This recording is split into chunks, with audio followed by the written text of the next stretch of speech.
Film Motihari के audio video सबसे पहले आप तक पहुंचे तो इस चैनल को सब्सक्राइब करें और साथ ही बेल आइकन को दबाना ना भूलें।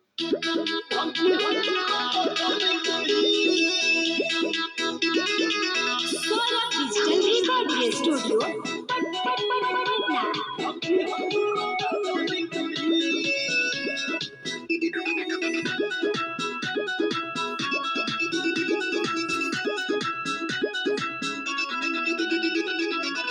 हम बारात रहे शादी के दिन, हम बारात रहे शादी के दिन, दिलावा चुरा ली हलस भौजी हो तोरा मझली बहिन, दिलावा चुरा ली हलस भौजी हो तोरा मझली बहिन।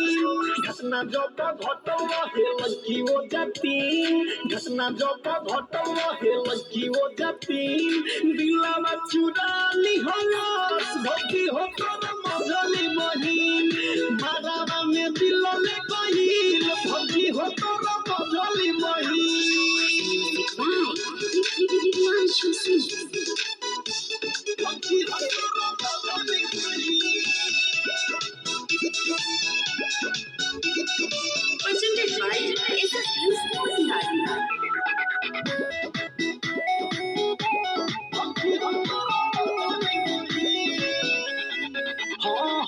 जहिया से देखनी निकला गत नहीं खाना बा, तोहरा बहिन मदेवर तोर दीवाना बा, तोहरा बहिन मदेवर तोर दीवाना बा।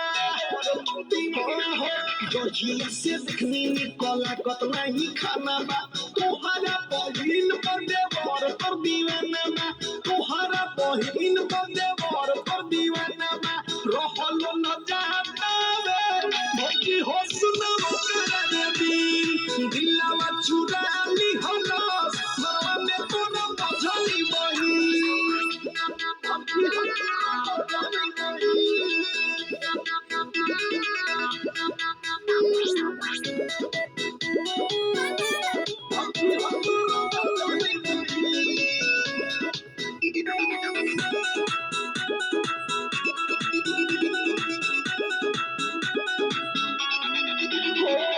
सौरभ ये सोमर के सीरियस बाई केस हो, बात तो से कहता रतन रतनेश हो, बात तो से कहता रतन रतनेश हो। सौरभ ये सोमर के सीरियस बाई केस हो, बात तो से कहता रतन रतनेश हो, बात तो से कहता रतन रतनेश हो। किसन सुधीर देखलस भौजी हो खड़ा होके सारा सीन, दिलावा चुरा ली हलस भौजी हो तोरा मझली बहिन। घटना जब घटल रहे लड़की वो जाती, घटना जब घटल रहे लड़की वो जाती, दिलावा चुरा ली हलस भौजी हो तोरा मझली